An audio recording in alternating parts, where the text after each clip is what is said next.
And we're back here on Real Ag Radio for the Farmer Rapid Fire, brought to you by Pioneer Seeds Canada. We have heard pretty good conditions out in central Canada, some dryness out west, as we've heard Manitoba and Alberta. Next, we're going to go back. We're going to go in the middle to Saskatchewan.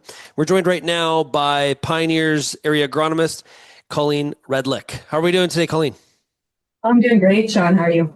Pretty good. Okay, so where are you located?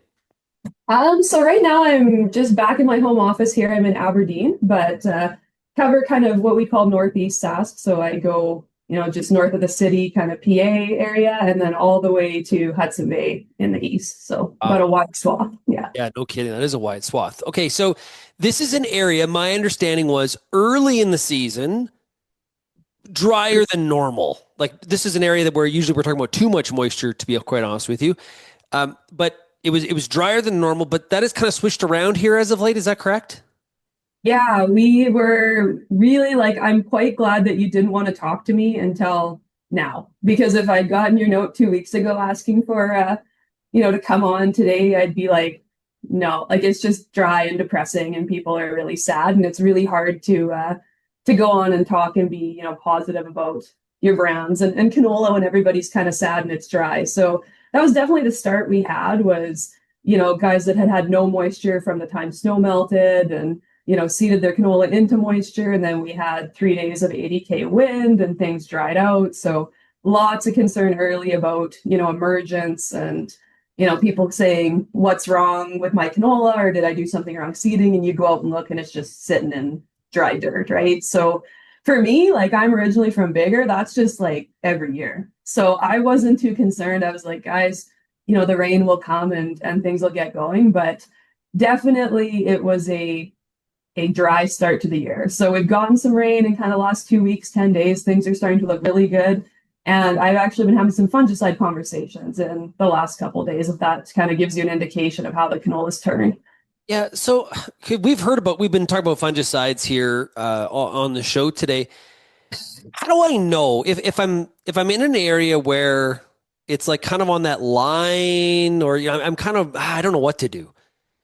Do I like I've heard about people just spraying because they saw last year they were punished so badly for not. This year's different than last year, depending on where you are. Like, how do you go about that decision? Yeah, I know they all want us to be clairvoyant, and just tell what's going to happen in the future. And I think, you kind of described what most people do. Like you take a look at the crop conditions. So that's what we were out doing today. I was kind of up in that Rawson area where there's some really nice crops. I was walking through those fields of canola around 11 o'clock and they're beautiful fields, right? The canopy is all filled in, about to go into flower. My boots are all wet coming out of that crop at 11 in the morning. That's a pretty good indicator, right? Like Right. we've had that moisture. The whole area that I cover, like, they always say, look at the inoculum and how much is going to be there. Well, the whole area I cover is tight canola rotation. So, if you didn't have canola in that field in the last, I'm not going to say year, but 2 years kind of thing, then your neighbor sure did, right? So, we know that there's going to be inoculum, especially like you said, a lot of times last year, guys said, well, I should have sprayed and I didn't. So, those ones, I think it's going to be fairly easy for them to make the decision. The really stagey ones that got off to a tough start and now are kind of coming back, they're a little more tricky, right? You've got to kind of look at where the majority of the yield in the field is going to come from and will it pay to spray that part. There's some great technology now for precision mapping and turning your sprayer on and off to maybe save on some fungicide in those parts. Or, my dad's been doing this for the last 20 years. It's called the switch on the sprayer, right? And you just turn it on and off for the eye test. But I think, the decision is always kind of a tough one with fungicide. Will it pay or won't it? A lot of people do make decisions based on what happened last year. And I would say just get in the field and see what we're looking at this year. Yeah, and not a bad idea. No matter which way you go on the majority of the acre, do some test strips. Oh yeah.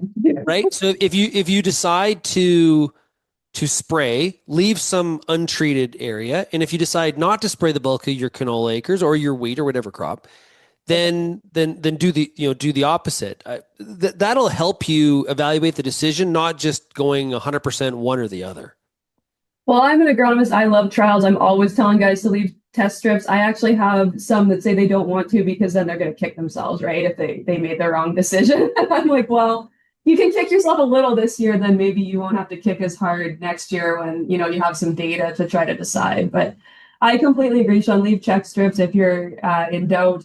And even this year with some of the stress we've been having, right? We've had a lot of early season stress, then we had a bunch of hail with this unsettled weather.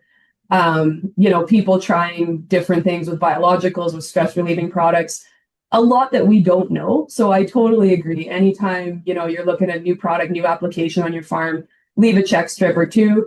And hey, try it more than 1 year because this year looks nothing like last year, which is probably going to look nothing like next year, right? So, we really need to give these products a chance.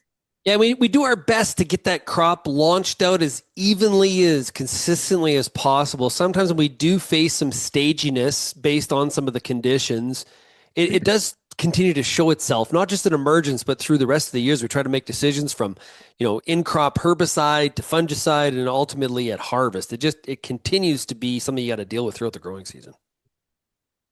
Yeah, for sure. I think that's been, the conversation we've been having right from the get-go here, just with how conditions were, right? The herbicide timing, we're pretty much through that with canola now. But, even though we have a really wide stage, like we launched our Ogly Roundup Ready tolerance, that puts the stage right up to first flower that you can spray. But, we still did have guys in, say a Clearfield system having to make a tough decision on, which end of the spectrum you want to maybe ding your crop on, right? So it's a challenge. And nice thing is with, some of our new hybrids having that Pod Shatter Premium technology, if you are straight cutting your crop, the management's a little bit easier versus, some of the swathing. We're kind of have more confidence now to leave it out there and let her mature. Yeah, right. You can let the later portion of the field catch up to the stuff that emerged first because you're not as concerned about the wind shaking some of those pods loose.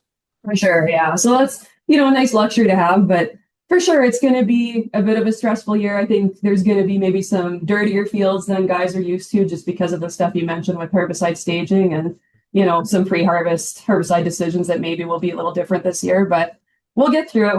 We always do. And I think there's some really nice canola crops coming. So, a few guys will have some pleasant surprises on the end of the year. At least I'm hoping.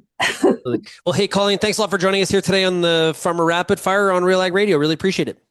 Thanks for having me.